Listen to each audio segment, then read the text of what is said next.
We have concluded executive session. There's no further business to report. And at this time, we'll resume the public session and we'll stand for the Pledge of Allegiance, led by Trustee Pacheco. I pledge allegiance to the flag of the United States of America and to the republic for which it stands, one nation, under God, indivisible, with liberty and justice for all. Thank you. All right, just a reminder of the emergency locations. In the event of an emergency, please leave in an orderly fashion through these exits, directly to the rear of the building and to my right and to the audience left. This is a smoke-free school district. Smoking is not permitted in the building or anywhere on the school grounds. Also, this is a hate-free and bully-free school district. And again, welcome to South Country. We do have one trustee member that has been approved by resolution who is on virtual tonight, and that is Vice President Hayes, and she's up on the screen for you to see. Okay, so first we'll start with the consent agenda. The administration recommends the approval of board consent items reflected in Schedule C1 through C6. Okay. We need a motion for C1 through C6. Can I have a motion? Motion by Trustee Tara, seconded by, was that Flippin? Trustee Flippin. Discussion. Does anybody have any questions on the consent agenda? I have one question for the Assistant Superintendent of Business, and that has to do with the Treasurer's Report. So in looking at the Treasurer's Report, I just wanted to ask you a few questions about, it's on page 22 of the report, and it's item number A9060.80100, and it has to do with the Medicare reimbursements and entitlement for those who have retired from the district. I see that there's an appropriation for $1.5 million. Has there been, has that line always been funded in every budget that you have researched in South Country so far? Yes, it's Okay. always there. And it's presently funded now? Yep. And is it prepared to be funded for the 2023 to 2024 budget? Yes, we slightly increased it, but it will be $1,550,183. And you've been given no direction to defund it, is that correct? Thank you. Thank you very much. Okay. That concludes my questions of the consent agenda. If there's no further questions, we'll take a motion to approve. Well, we took the motion, we'll take a vote to approve. All those in favor, please raise your hands. Seeing all hands raised, and Ms. Hayes, the motion passes unanimously. And now we are up to the superintendent's report. Thank you, President Felice. I'm going to do my report from here today. It's rather short since we had a nice, lovely week off for most of our staff and students, save our student athletes and coaches, our custodial staff, clerical, and administrators who were in. So I just want to share a couple things. Just get it. All right, so let's begin. Welcome, everybody. As always, I'd like to start with our COVID report. Again, the buzz is, as of May 11th, the COVID pandemic will be declared over by the federal government, at which point I'll start reporting. But just to say, since our last meeting, we've had no new cases. That's great to report. Nothing's really changed, so I'm hoping we're going to finally sort of put this behind us. Moving ahead, I just wanted today was our first day of state testing at our schools. Again, for years we've been sort of, not we, but folks and community members have sort of been opting kids out of tests. We've kind of changed that narrative and try to encourage students to take tests for the reasons that you see on the screen. Again, these test scores aren't associated with teacher evaluations.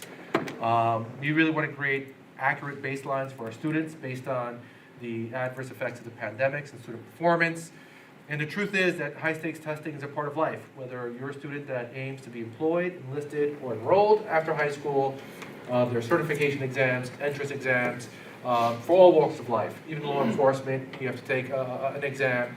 So I think it's imperative that students get to practice. And I'm not saying this as a proponent of high-stakes testing.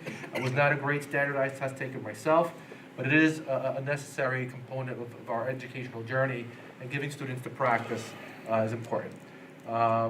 Today, while it's only the first day of testing, our numbers, especially in the lower grades, were significantly up in terms of our participation rates. Most of our elementary schools hit 90+% of the kids taking the tests. As the students get older, those numbers diminished a little bit, but we saw increases at all levels. Will we get those numbers in the update? Yes, sir. All right. I also wanted to share that we did have a meeting with our retirees between our last board meeting and the next. I just wanted to share that it was really fantastic to meet so many great people who have had a positive contribution to our learning community. Years before I arrived on the scene, and certainly years before many of us arrived on the scene. So it was great touching base with them. I just want to emphasize again, and President Felice had asked a little bit about the Medicare reimbursements, but all of our retirees have been reimbursed for their, for the 2022 calendar year. We're not stopping reimbursements. We're just following the guidance and advice of our financial advisors and auditors to make sure that we're proceeding in a manner that's responsible. Again, our priority is to safeguard taxpayer money. So anytime we're issuing payments, we want to make sure we follow the right protocols. It was a great meeting, and again, it was great meeting some of our retirees. I really enjoyed the interaction. Spring sports are upon us. I had a chance to visit some of our fields yesterday. It was a lovely afternoon. I got a little nostalgic watching baseball as a former player. I wasn't any good, but I was a player. But it was just great seeing it. It just really brought back a lot of memories for me. The team was victorious. I also stopped by the JV boys lacrosse game. They were away in game mode, so I didn't bother them. And of course, I saw Brent Johnson at the varsity lacrosse game, and we took a selfie together.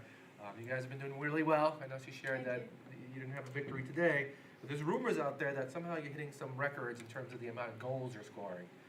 So I'm going to ask this question: is there anything you can't do? Just saying. But congratulations to you and all of our sports. Our spring track, everything's underway, and it really was a fantastic feeling walking across the fields yesterday afternoon and seeing, hundreds of students out there, coaches, families. It was really lovely. And again, I just want to talk about our capital reserve fund, which was established back in 2016. We voted on this in October, and we got initial reserve approved. We're going to propose the use of capital reserves again on this ballot. I'll discuss this in my budget presentation. But as a reminder, we're proposing that we use the remaining funds in our capital reserve to finally remediate the issues with the windows at Critz Elementary School. They're almost opaque, where you can't really see through them. And we all know the benefits of sunlight and just creating an optimal learning environment. That total cost is $2.2 million, roughly $2.2 million. And again, this work is state aidable, so it generates aid in the future, and also makes necessary improvements to the facility. We're also proposing another proposition, which is again to establish a new capital reserve, because if this capital reserve is approved, we'll exhaust those funds, so we'll have to start funding a new one. Our proposal is to fund a new capital reserve in the amount of $10 million that will be funded over the course of 8 years. In terms of the cost of the community, there is no cost of the community in terms of these proposals. This is not a bond proposal. This is just basically getting the approval to use the capital reserve funds, which requires public vote. So again, these are budget neutral sort of projects that we're hoping to make happen. We certainly need a capital reserve. So that vote will be Proposition 2 and Proposition 3 on the ballot, which again, our budget vote will be on May 16th, which I'll talk a little later. Finally, if you want to keep in touch, I always say all this, there's a community portal. You can give your contact information. There's also Superintendent's Corner, which is up to date, contains my contact information, our Twitter feed, which is always up to date. And Brenda, there's your team again on that screen. Oh, nice. And of course, my weekly update, if you wish to read, is basically a stream of consciousness, like a blog that comes out weekly from the superintendent. And that's it for the superintendent's report. And now I will defer to the board officio, Brent Johnson, to provide her report. Last meeting, I mentioned the Rising Star Award that our athletic trainer, Gina Harris, was nominated for and selected as a finalist for across the country. This meeting, I'm happy to announce that she has won this nationwide award. She is really the most deserving athletic trainer for this award, and she's really the foundation of our athletics at Belcourt. Her dedication to our community shows, and she truly goes above and beyond in every aspect of her job, and I've been able to witness this firsthand while I participate in a work-based learning program where I've been lucky enough to shadow her for the past 2 years. In this, she exposed me to daily direct patient care, treatment implementation, and took time to educate me in the world of sports medicine. She has inspired me to become an athletic trainer and does so much more. As a result, the athletic department will be giving a lot of equipment. And she was also interviewed on Pix 11 last Tuesday, which you can find on the April 11th morning news, or I have the link that I'll share with Mr. Santana. The interview really helped bring out the importance of having athletic trainers at schools and the growing need for them to keep student athletes safe and on the field. She will be officially awarded in the upcoming month. This upcoming Saturday, we'll be helping with an Earth Day community cleanup ran through the South Country Library to clean up the streets of our community. May 18th is our class Olympics, and this is always a fun event and a big competition of the grades. And all the events are a lot of fun, and students always have a good time. As a fundraiser, the senior class is putting together a Tape Your Assistant Principal to the Wall. Students buy a ticket for a piece of tape to tape their AP to the wall, and you can also buy a special ticket to get Miss Del Rosa taped to the wall as well. This is a fun twist on fundraising, and I just wanted to pass on this event, which will take place April 28th after school. Thank you, Ms. Johnson. Just so you know, one of my former APs in one of my former districts, we did it, and the amazing piece was when we removed the milk crate that he was standing on, Oh, yeah. he remained stuck to the wall. So, Yeah, it's a lot of schools are doing it now. So. So it's, and he said he never felt so vulnerable, especially when you have about 100 high school students laughing. I would have flipped out. And you're totally immobile and stuck to the wall, so. Yeah, But it was a great event, it was a lot of I fun. get claustrophobic, I couldn't handle it. I'd break through the wall. I'd lose it. All right, we'll go around the horseshoe for any other reports. No, just grateful to hear about all these great activities and as well as everything that's going on in the school. Thank you. Not much. I just want to congratulate Gina. I know when she's brought up here, I've mentioned it a lot. She's an amazing asset to our district, and I can probably talk for a long time on anything, but specifically about Gina, because, you know, my oldest son had an issue with concussions and plenty of injuries, et cetera. My son's also a type 1 diabetic, and concussions, head injuries, and symptoms of head injuries and symptoms of type 1 of high blood sugar are almost identical. But Gina has a family member who's also a type 1 diabetic, and she was able to really help manage his care and understand the differences and the dangers of being a diabetic, playing sports, and having injuries. On top of that, she had a professional and I think personal relationship with my son's doctor. So the communication and what she was able to do and the amount of times that she helped rehab him. And even my 7th grade daughter had a trip to the training room recently after an injury in a basketball game. She said, well, bring her up and I'll tape her up, because she was getting ready for a volleyball competition and stuff like that. So she's always willing, and my son rehabbed at the facility she works at night and things like that. So she's amazing, and if she ever tries to leave, like I said, we're gonna chain her to the trainer's table, because she's not going anywhere. She's too good, so. Thank you. Trustee Caplan. I have nothing to report. Trustee Flippin? Okay. I just want to, And he's. and is she up there? Oh, Ann, nothing to report? Okay, thank you.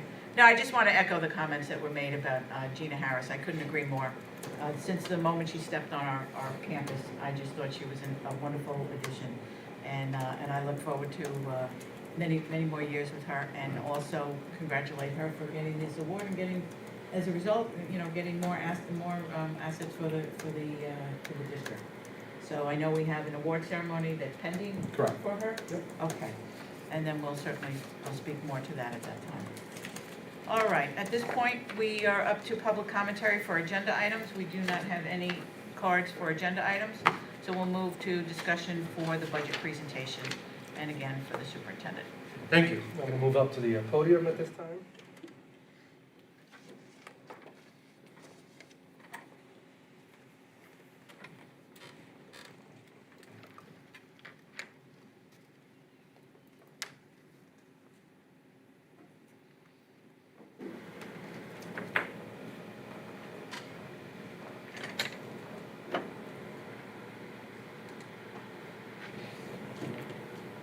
All right, so here we are, it's April 19th. I remember this date seems so far off, and yet we're here at our last budget presentation, excluding our budget hearing, and of course, our budget roadshows should the budget be adopted. So today we're going to talk about the budget adaptation.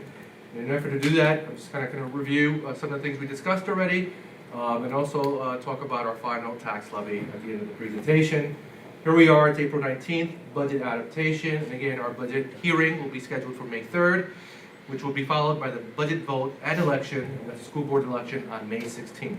We encourage all community members to come out and vote. Again, we're in April, the school budget's finalized today, it's going to be presented to the board today, and we'll have a vote on the budget today.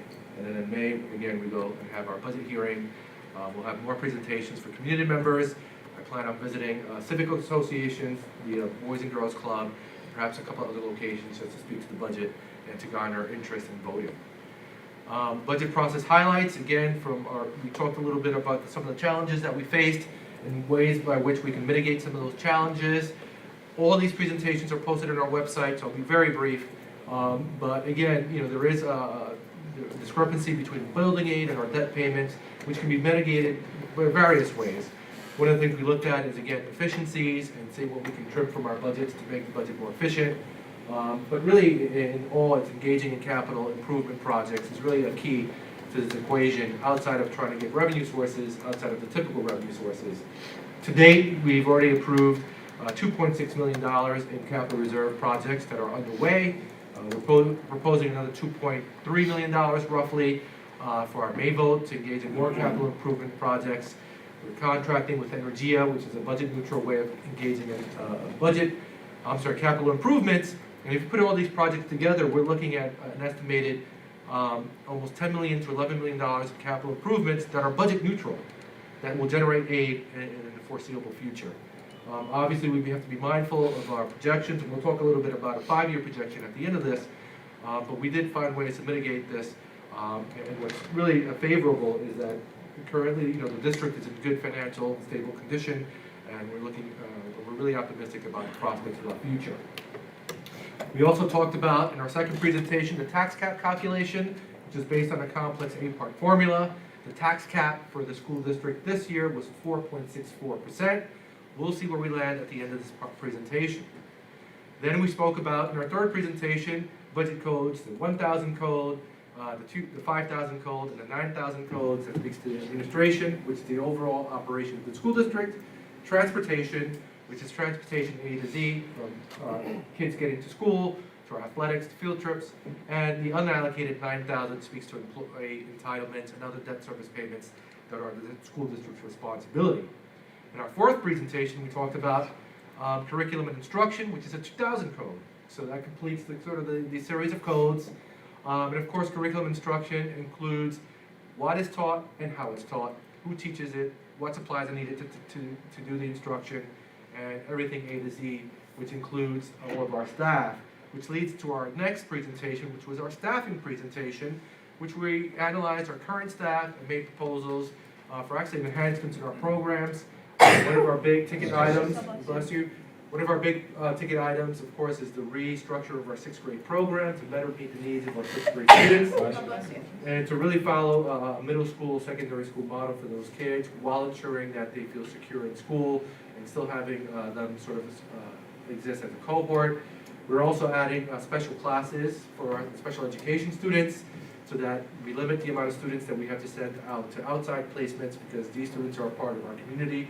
It's imperative that we keep them in our schools, not just for their sake, but for everybody's sake, because it's important that we value all of our community members, and we also attend to their needs in a more deliberate and an efficient manner. And in terms of just offering more options for high school students in terms of electives, we want to minimize the amount of free periods our high school students have, so they engage in electives that actually garner credits toward graduation. It also creates an intrinsic interest in school and selecting courses that they'll have sort of a motivation to engage in. Then we revisited our expenditures and our revenue in our last presentation, and I'm going to review that a little bit tonight.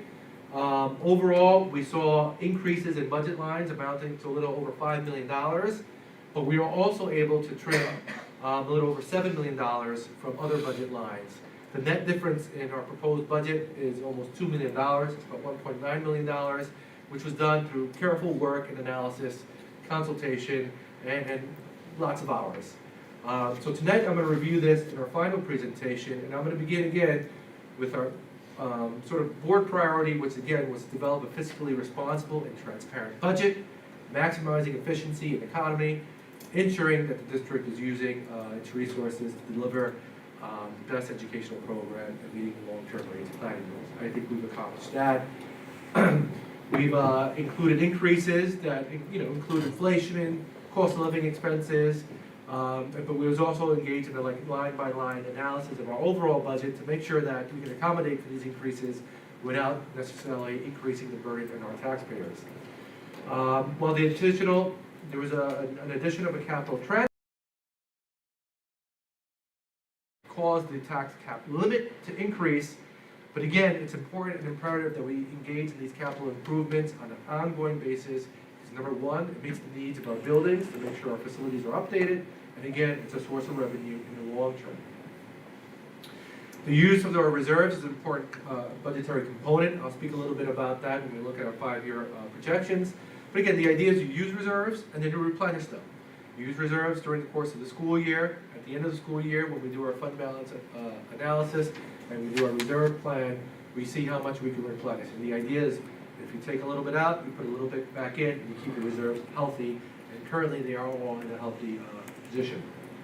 And again, the ultimate goal, and I'll read this verbatim, is to propose a budget that meets the demands of the school district in terms of operating costs, ensure the school district is in a good financial position to address unforeseen costs, and to have an appropriate fund balance to mitigate future challenges, and ensure that our larger community is considered when proposing the final tax levy.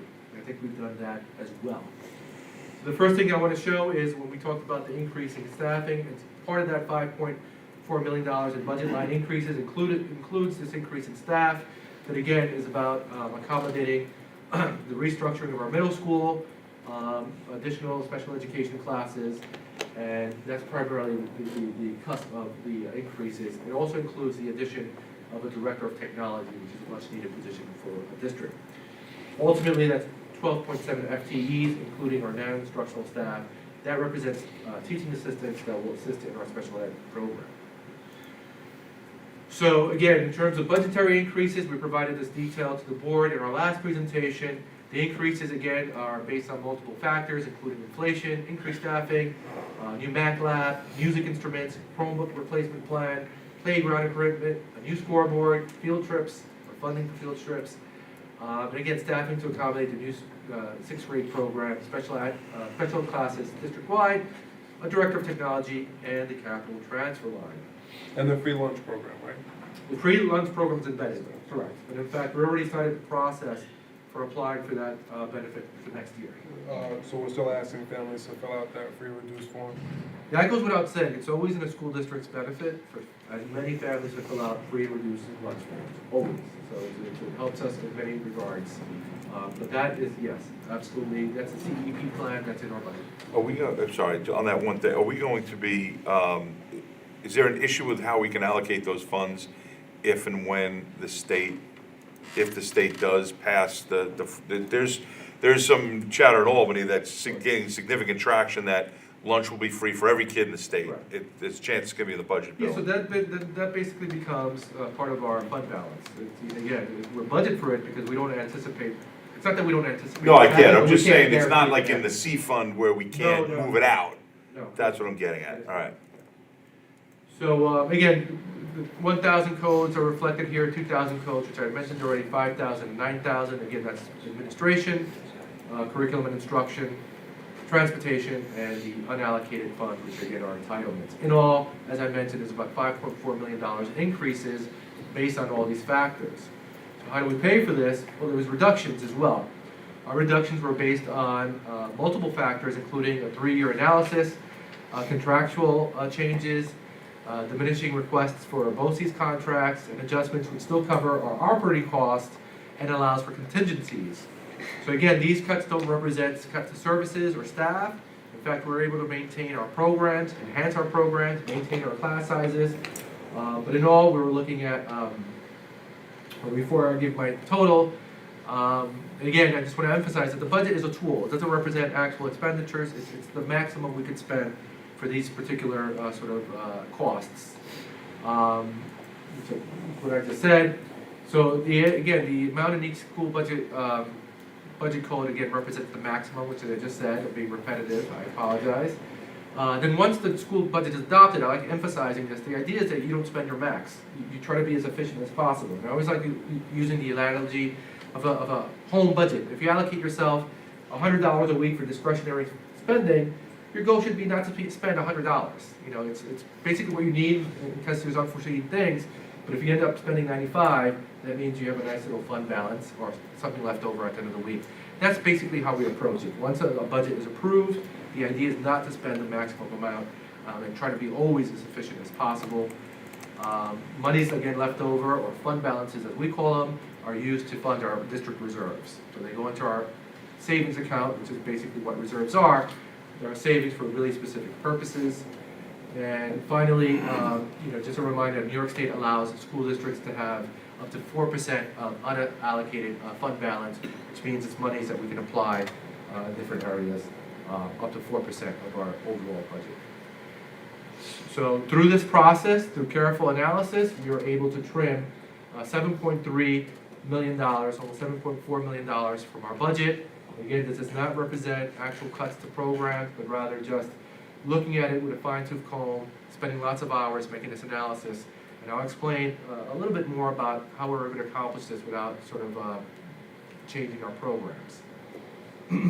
So in all, our current budget for the 22-23 school year was about $142 million, almost $143 million. Our proposed budget is going to be $140 million, almost $141. And again, at the risk of sounding repetitive, it's through analysis and consultation with multiple resources that the budgetary process yielded $5.4 million in increases, but $7.3 million in decreases. So the overall proposed budget has been reduced by almost $2 million through our careful process. This does not mean that there's going to be no tax levy, because the tax levy is based on tax levy to tax levy comparison, which I'll talk about in a second. So here is our revenue update. We still haven't gotten the final word from New York State with regards to our state aid, but again, the buzz is that it's not changing. It's going to be static. Regardless, if the state aid changes, we'll have to make adjustments on the expenditure side, on the reserve side, because if we adopt the budget tonight and we accept the tax levy, that tax levy is not going to change. And this is true for every school district. So our anticipation in talking to other superintendents in schools is that the state aid won't change, and if it does, it will be insignificant changes, because we all have to get our budgets adopted in this week and the next week. But just to give some highlights, the tax levy itself is a contribution that's made by our taxpayers. It represents about 47%, 46% of our overall budget. Miscellaneous revenue includes, it's not limited to day school tuitions, health services, interest and earnings for bank accounts, Medicaid reimbursements, not to be confused with Medicare reimbursements.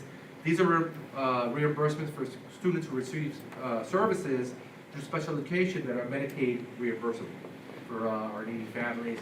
E-rates, which is rental income, and donations, of course, grants. Federal funds, CRISA and ARP will still be getting federal funds next year, but they drop off after the next school year. We did not include those in our revenue because in reality, grants should be housed in what's called a special aid fund, not special ed fund, but a special aid fund. Those funds are used to offset expenditures on the other side of the budgetary process. So you use those funds to offset expenditures so that you can generate some fund balance at the end of the year. But they're not revenue sources because they're not, you don't get those funds on an annual basis.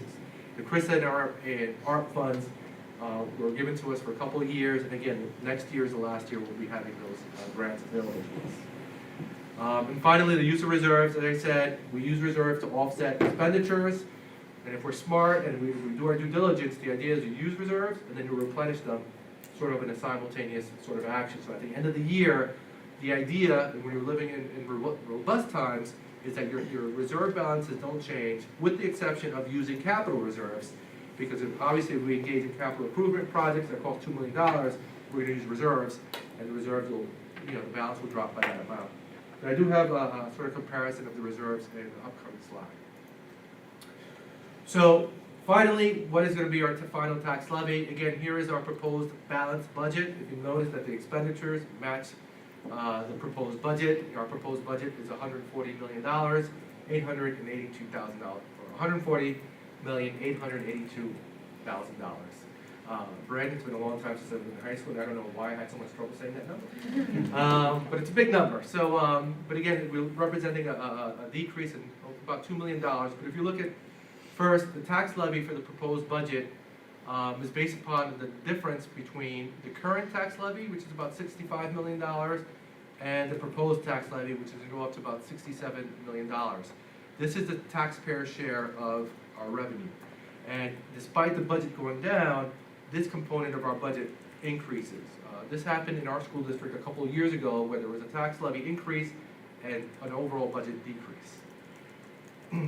The tax levy limit for the proposed budget was 4.64%, which included the addition of the transfer to capital line, which I spoke about. It's an additional $1 million line that allows us to go engage in ongoing capital improvement projects.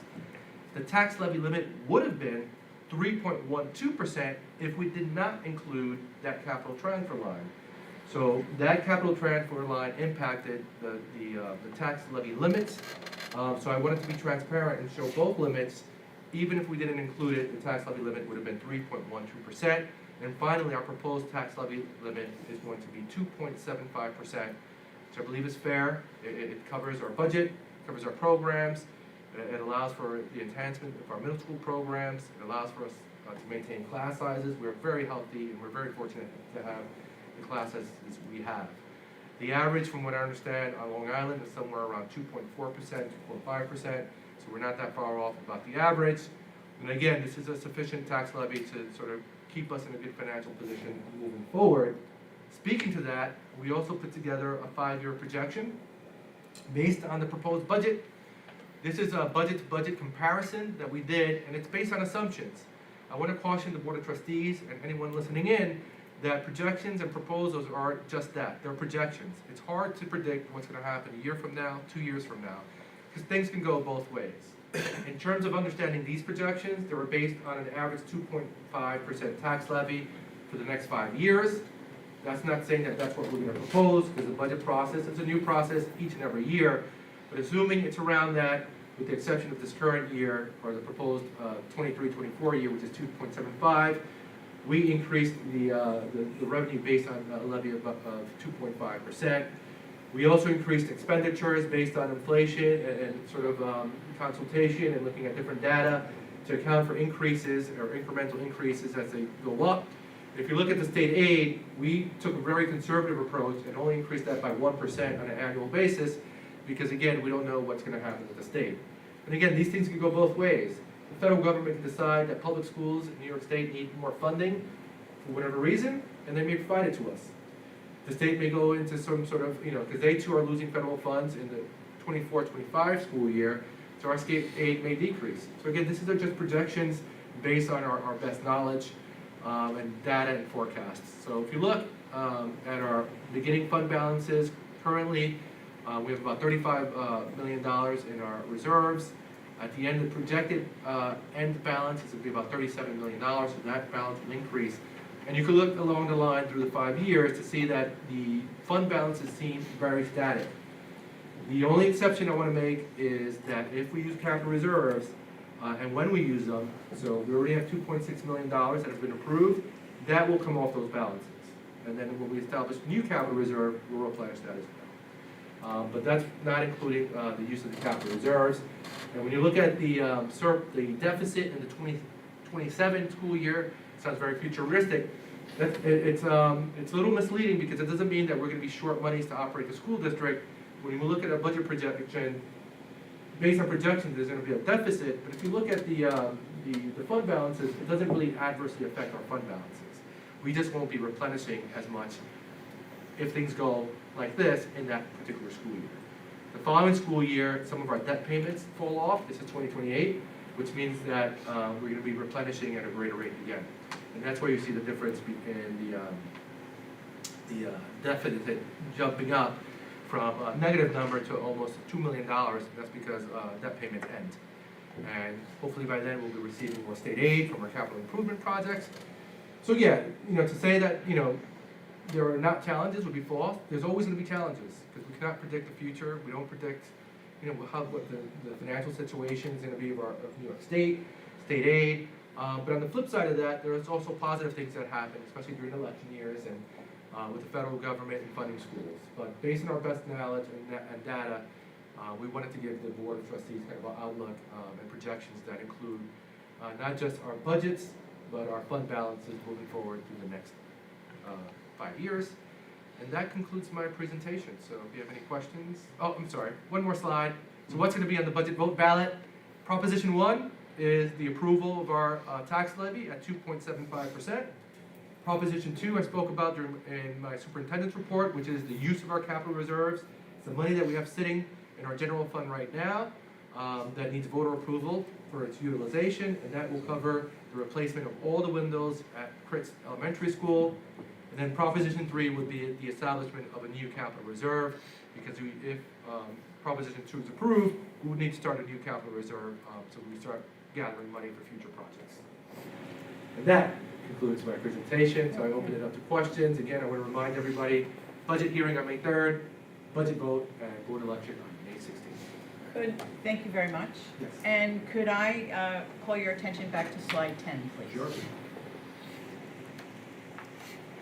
So we have the use of fund balance, use of reserves Yes. to balance the budget.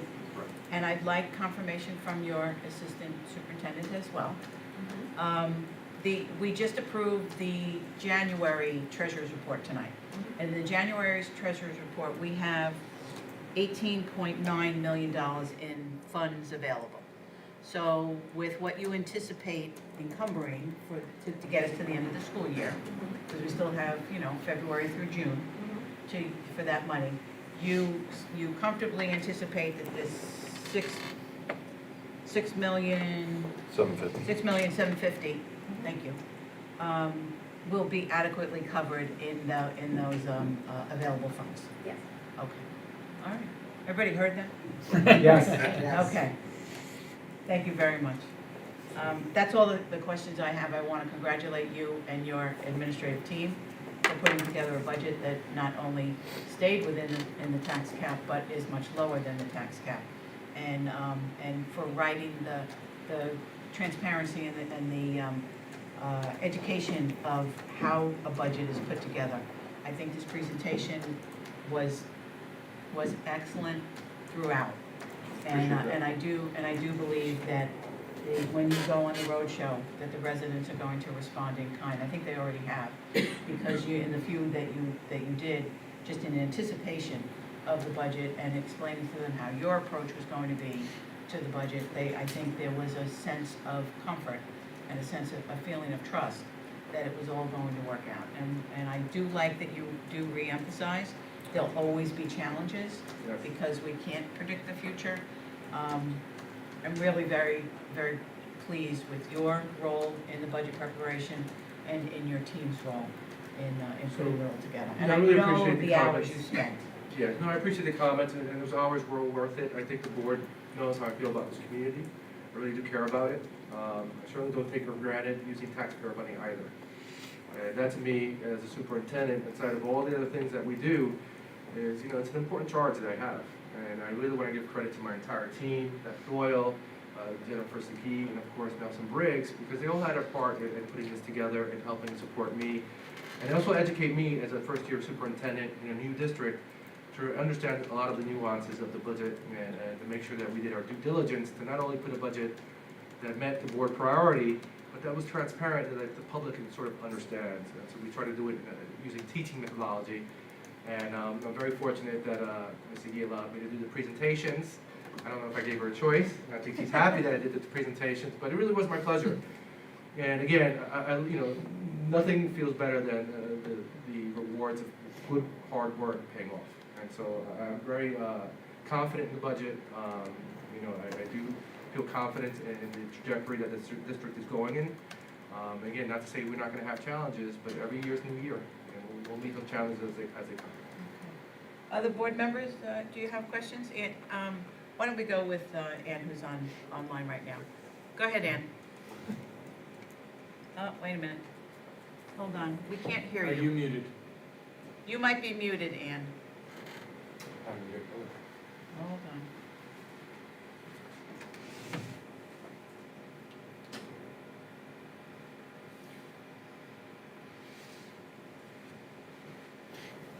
She can type her comment. You're muted.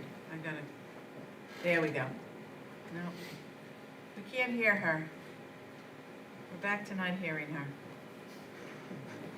Before she couldn't hear us.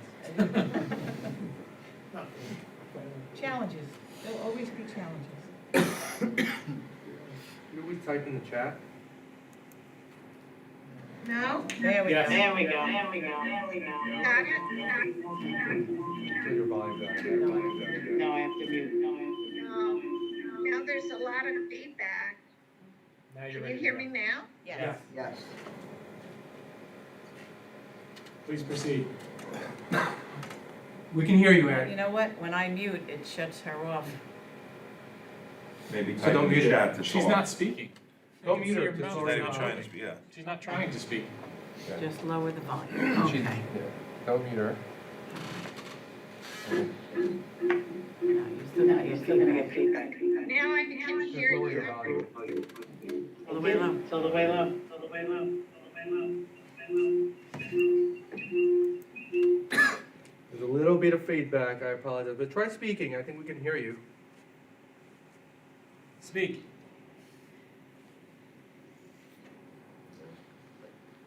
Give her like sign language so she can Talk. see you and tell her to talk. She can't see you. I can't hear you. Ah, she can't hear us. I can Mike, hear you. We're on mute. Speak. I We, can hear you. there you go.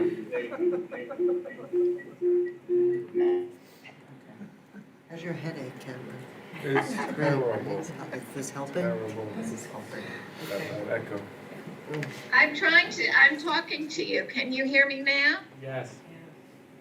Okay, but I can't hear You you. don't need to if you're talking. So speak. Okay. How about if I just talk and Brilliant. let you know what I think? Yes. Okay, even though I can't hear you. Every budget season, my primary concerns is first that we have enough money to operate our programs the way we need to, and to also maintain our properties. And I felt that we needed to have more money available to maintain the properties. I'm glad to hear in this budget that there's a plan to be doing some capital improvements on an annual basis, as well as the proposition that we will vote on to use the remaining capital reserve fund to do the windows that burn crits.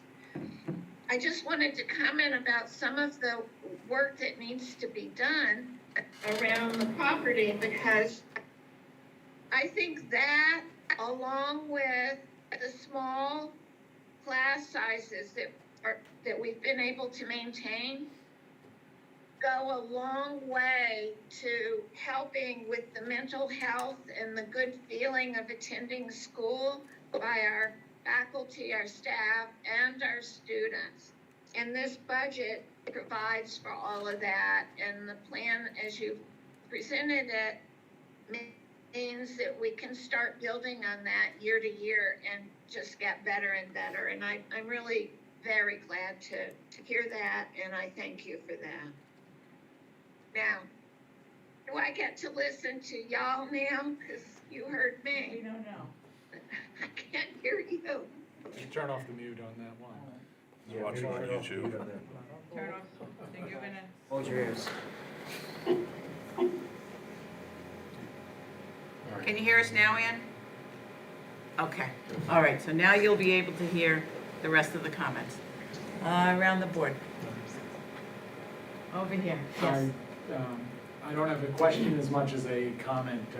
The one thing that I appreciate with this, and I believe that the community will as well, in terms of the entire process, just wanted to commend the explanation and the understanding and the thorough explanation, I think, is something that is definitely welcome in South Country, and definitely want to commend you all on that. So I appreciate that. And what I left out is also the input by the trustees. You know, I think all of you individually ask questions.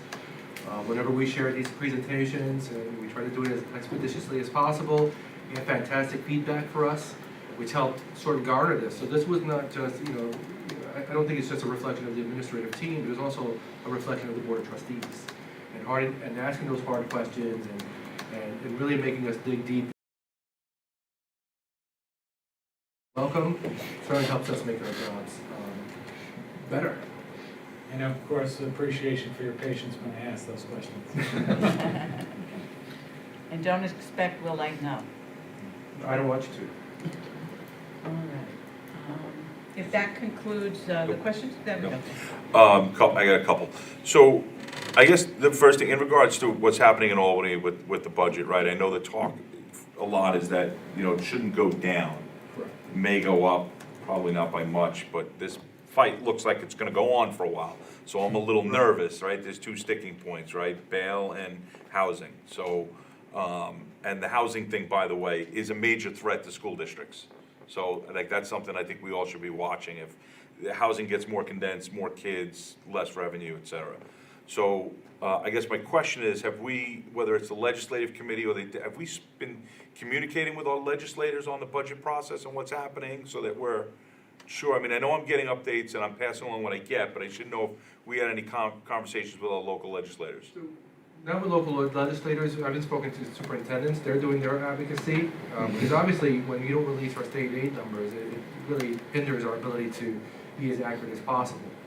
So again, the feedback that we're getting is that there's likely not to be a significant change or any change in the aid. I have not heard that it may increase, but, The again, word is that it won't go down, right? That Correct. if anything, what you're gonna get is the least. But I just, like, our state senator lives in a community. I would think that we'd be communicating with him at some capacity, right? Is the legislative committee So, active? We have not communicated with him at this the point. Suffolk County Superintendent's Association has communicated with them. No, I'm sure they have. I know the advocacy groups have, but I just think we're missing an opportunity when we have our state senator that lives in our communities, he's my neighbor, and we have our state assemblyman's only next town over, so I would You think can that. certainly reach out.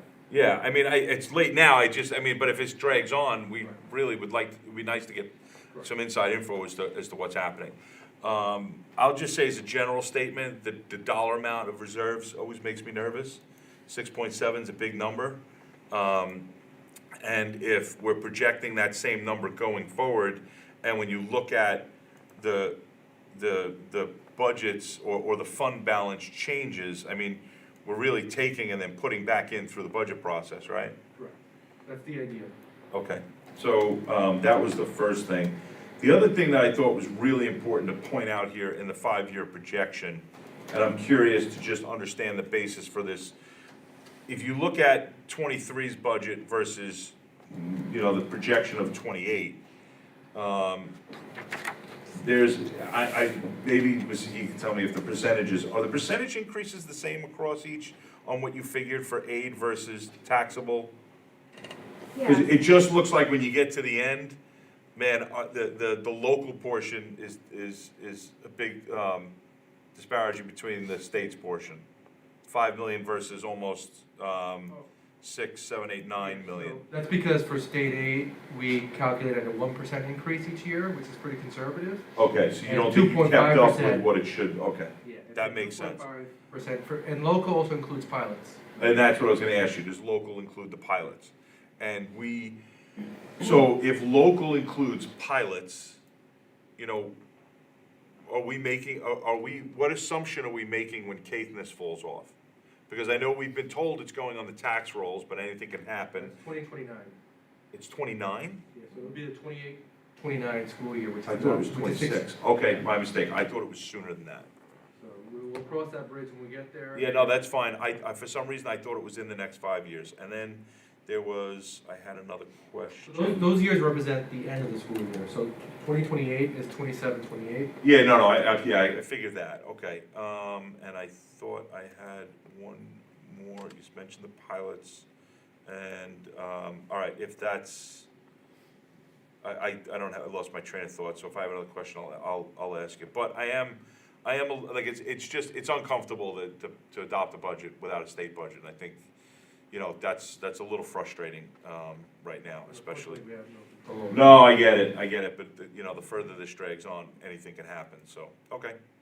I guess my point, my train of thought was, with that, I'm a little concerned about adopting without a budget when, God forbid, it did get cut. Okay, we're leaving allowable levy limit on the table.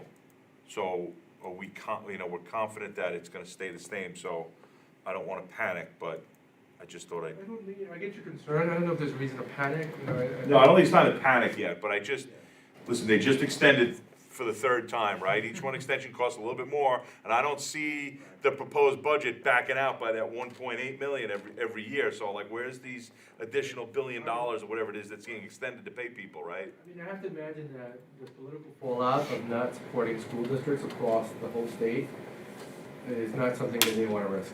And again, every school district is in the same position, you know, that we have to adopt our budgets. Our budget votes across the state are May 16th. But again, so to that point, right, nobody does, especially governor's first budget, you know, there's a lot of changes in Albany. I'm really not worried about this year. I'm really worried about, did we leave too much levy on the table that we won't be able to recoup if there's cuts coming? And that's, so I'm just, like, I'm not asking anybody to change, do anything, I'm just stating it right there. I'm all for, you know, not overtaxing the community, I'm all about lower taxes, et cetera. But the current climate of how the levy cap works kind of handcuffs us in how we can raise money when things don't come in, when the money doesn't come from the state. So, and we all heard it, those of us that were there with the controller, right? Everything's gonna be pretty good this year, but, you know, get ready for the next couple of years, it's gonna be rough, right? We learned about, especially, you know, I was stunned to find out that 20% of the state's revenue comes from Wall Street bonuses. And those are down significantly because the market's down. So what happens, where does that revenue come from? And in my experience, it always starts at schools.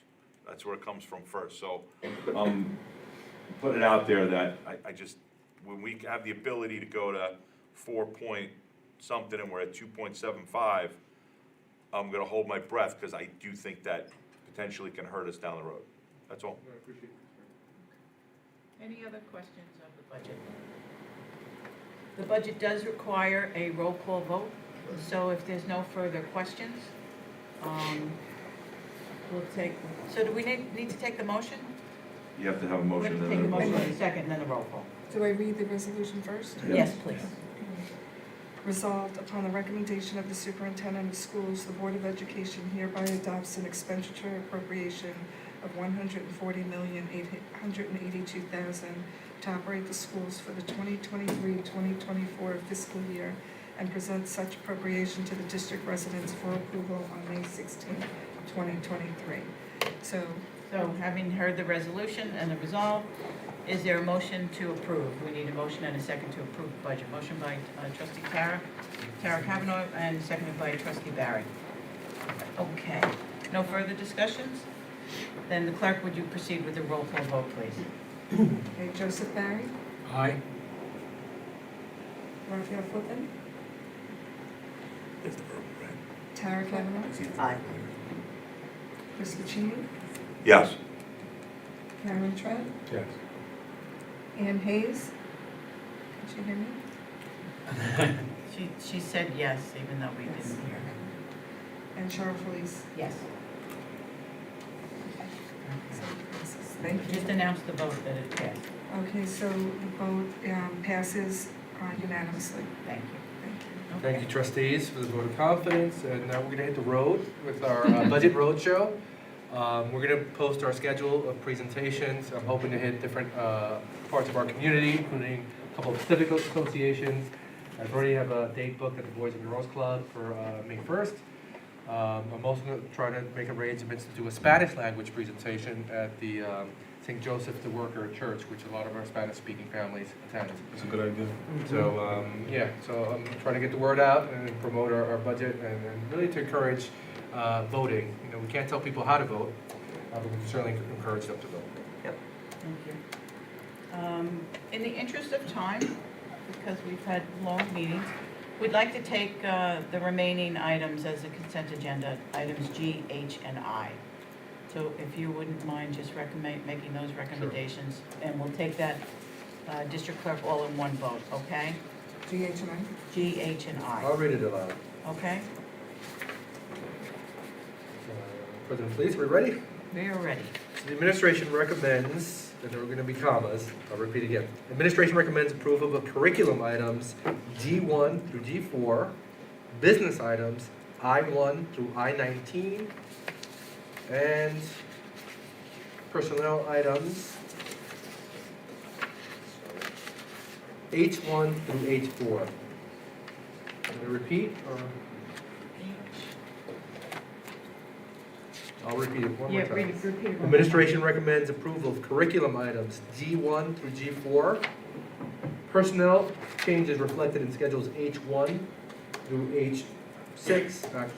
No, 19 you said, I That was I, Isn't think. Oh, each that was on? 2-7? through 7. So let's repeat that. I feel like it's taking more time now. It is. One more time. Administration recommends the approval of curriculum items G1 through G4. In addition to personnel changes reflected in schedules H1 through H7. And finally, business items in schedules I1 through I19. Okay. Again, G1 through G4, H1 through 7, and I1 through 19. We need a motion and a second. Motion by trustee Trent, seconded by trustee Barry. Are there any further questions or comments? Seeing no comments, all those in favor of the omnibus as presented, raise your hands. Ann's hand is raised as well. And the motion passes unanimously. That brings us up to public commentary for non-agenda items. We have one card. Are you set with the timer, Mr. Clerk? Okay. Mr. John Barnett, could you please step to the podium?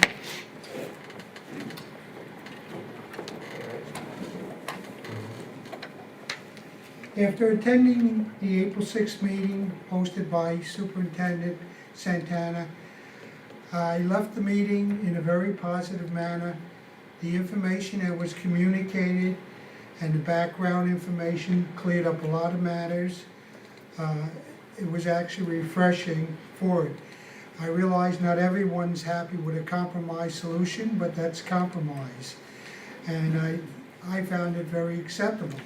But what was more important to me, or I should say just as important, was the communication.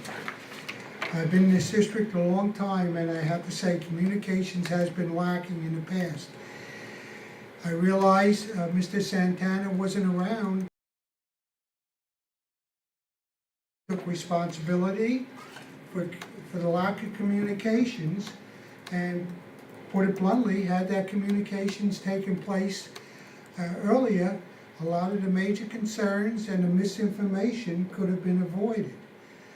I hope going forward that the board and the administration will continue the same approach with open communications, transparent for the upcoming budget and propositions, and even for those people being elected.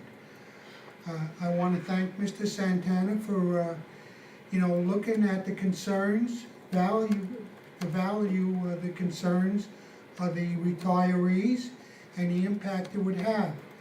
And again, so thank you. You didn't have to accept that responsibility, but I look forward for further communications.